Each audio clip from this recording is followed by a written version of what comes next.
So today we're talking about social stress in the whitetail herd. Hey, Leigh. Got any idea when you're gonna put some of that yellow stuff off up in this thing? Hey, where were you this season? This almost always revolves around the doe unit, especially those matriarchs. I put food out. I spent so much money on you, and you never showed up. Mr. Johnson's got a food plot.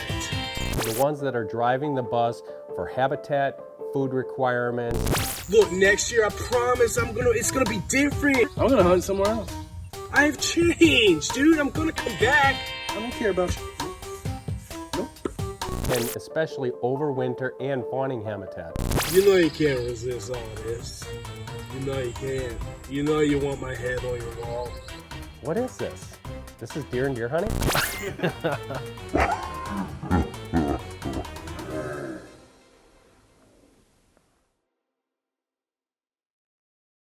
Leigh McNasty is a former elementary school teacher turned social media influencer. He has amassed a following of around 8 million followers, many of which are non-hunters.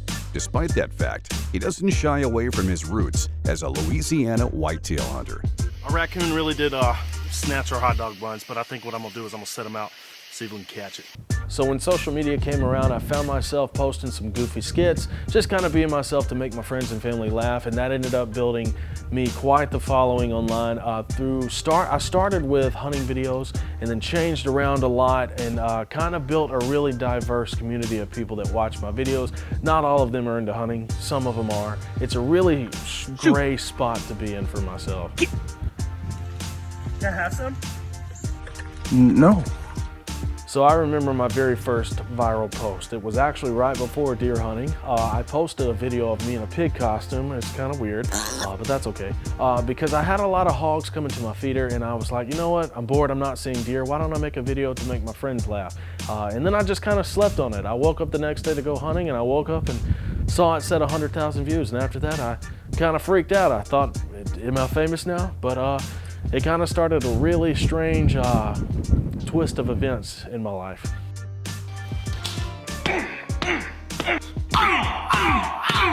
So back in 2022, I ended up harvesting a really good deer behind my grandma's house. It meant a lot to me. I'd always wanted to harvest one behind her house, but to my surprise, posting it on social media to a large following base, it kind of opened my eyes that a lot of people can have different opinions on the idea of hunting. I'd have a lot of support, but I also had a lot of people announcing that they were unfollowing, that they didn't like me anymore just because I was doing legal harvesting. Yeah, I'm pretty sad about it too. You know, it can kind of hurt your feelings because I'm a people pleaser. I don't like to see people upset with me, but I just, it's a part of my life and I really can't just shake it.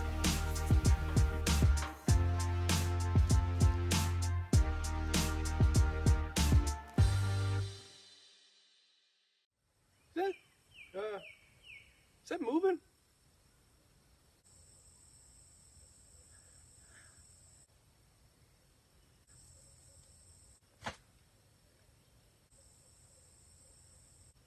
Are you a person?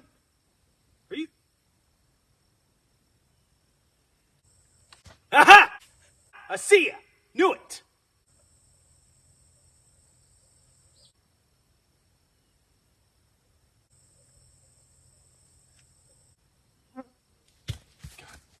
Hey guys, we're in Missouri. The rut is on, the bucks are moving. I'm Leigh McNasty and this is Deer and Deer Hunting TV. Leigh is in Missouri hunting with B&L Hunts, a longtime family spot where he can get away from the phone and enjoy some peaceful time out in the deer woods. We've had here. That's one of my biggest things. You know, morale is up, and it feels good to get one on the ground, man. Raw blood first morning day.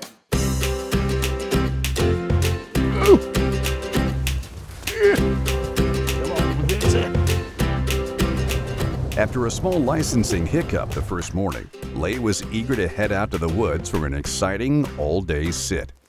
It was more of a slow day, but we did have some decent movement. I don't know if that tractor thing out there is helping us much. That pretty much sums up our first day out there.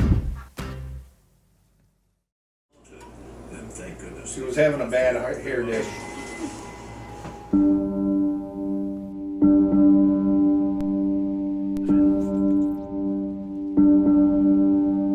So the following evening was a very eventful sit. We sat in a different box stand. We had tons of doe in the field up north of us, but we also got a lot of good chasing activity early on getting out there. Had some younger deer chasing, but we also did have a really solid deer chasing just too far out of reach for us.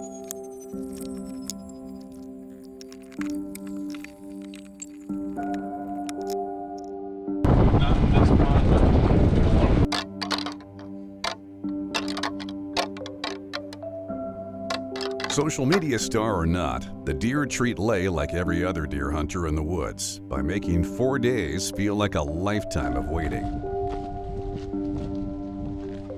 It's so stupid. It's almost like these deer don't want to be killed. I don't get it. But being the positive person that he is, Leigh refuses to lower his expectations of getting a trophy buck.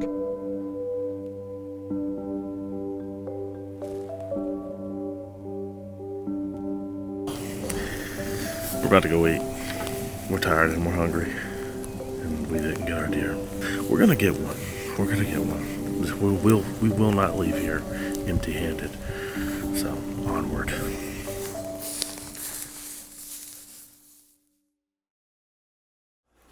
What's your morning ritual at hunting camp? Make sure there's coffee. Drink it as quick as you can so you can get things moving. We're going back down this rabbit hole. Look and see when everybody else is getting dressed so you don't feel left out. And sit around and wait to be taken in. It's only 5:15. Sun didn't come up yesterday until like 6:30? Well, day 5. Gonna see if we can get it done. Make this Cinderella story come true. And cut.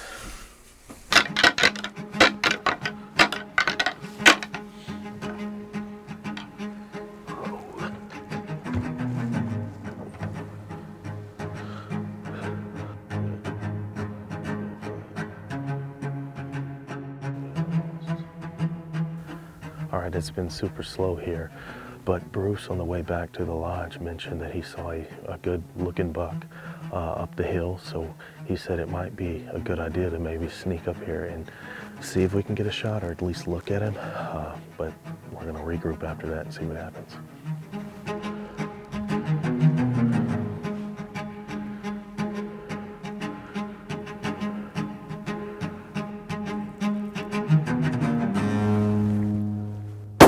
Deer and Deer Hunting TV is brought to you by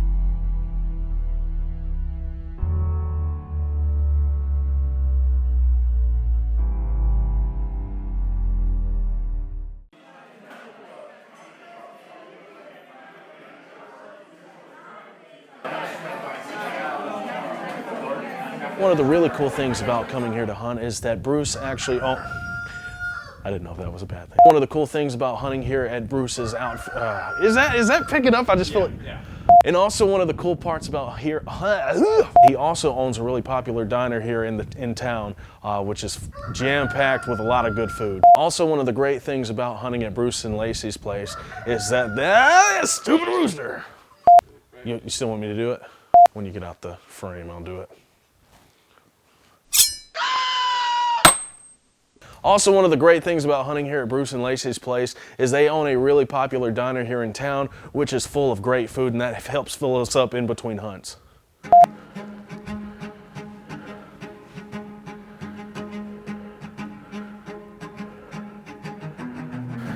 All right, we're here now, trying to get our breath together, but that deer apparently was right over here by this draw. We're gonna see if we can sneak, see if we can get it done. We'll give you an update soon.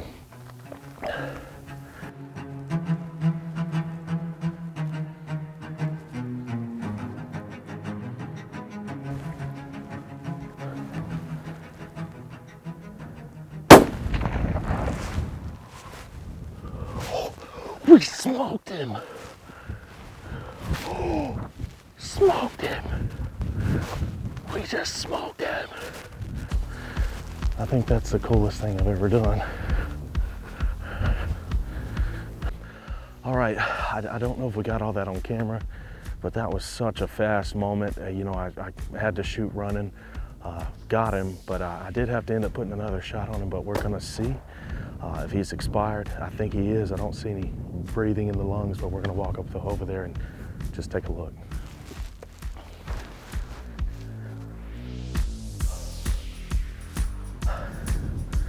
Oh, cool.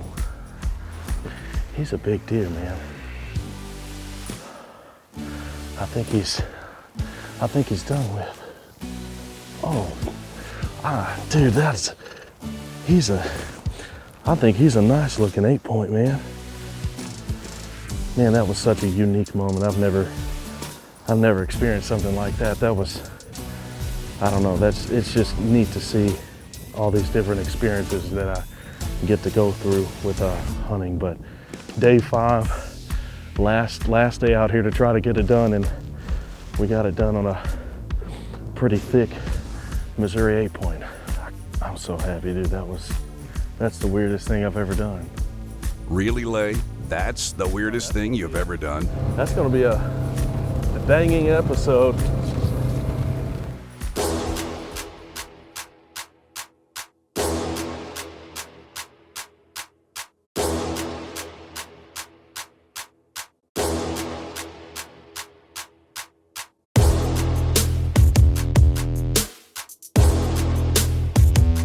When it comes to a lot of these negative comments, I try to just stay out of it because I am the type that wants to try to explain to people, look, I'm not some monster, but you can't get to some people, but I can't just let people online dictate what I do with my life. I decide to stay out of those comments because I can't deal with negativity. I just literally don't care.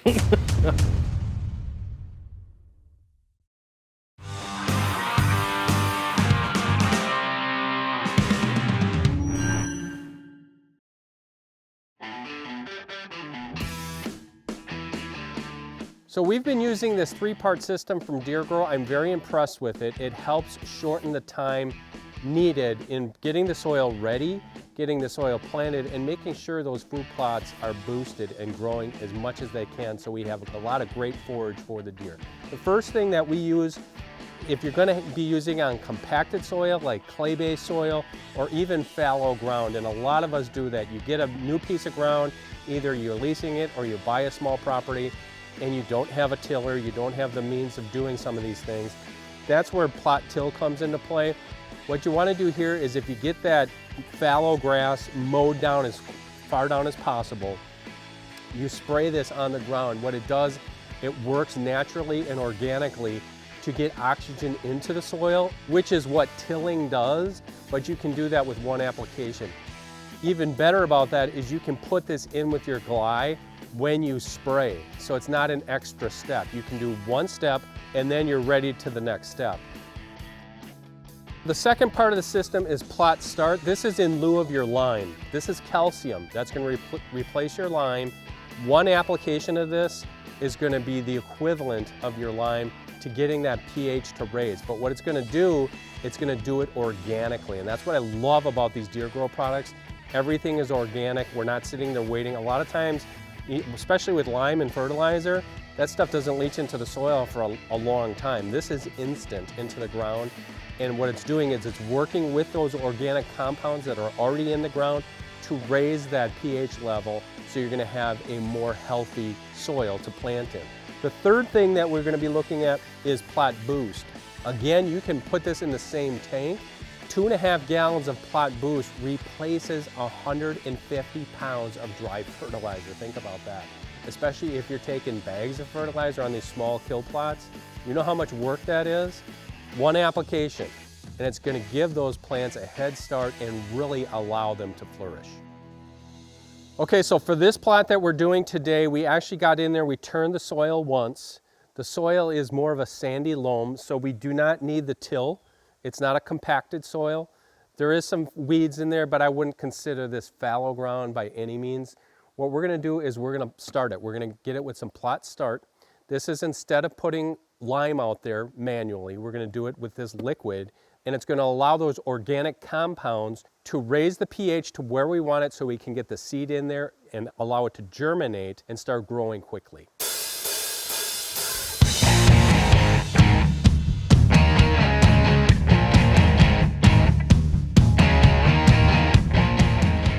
Okay, so as you can see, we have smaller equipment. We're working a smaller plot. It's going to be super easy. I just have to get a little bit of water. I've got about a gallon of water here. We're going to get that in the sprayer right now. Okay, again with the plot start, this is going to be in place of our lime. This is liquid calcium, and that is going to bring that pH level up of that ground organically and a lot faster than what lime would do. So the thing about this liquid calcium, it works with what you have, which is what I really like. This is biologically engineered to take what God gave you on the ground and improve the system that way. That's what I really like about this, because we're not using artificial means.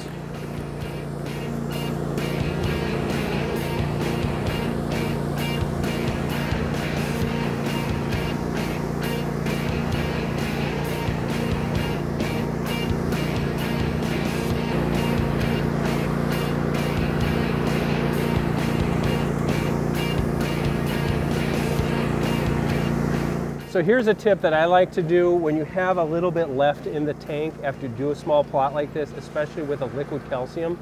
You see the way I went around is a normal way that you go around a field. Now I'm going to do it crossways just to get extra spots that I might not have hit. That's always a nice safe measure to make sure you get even applications.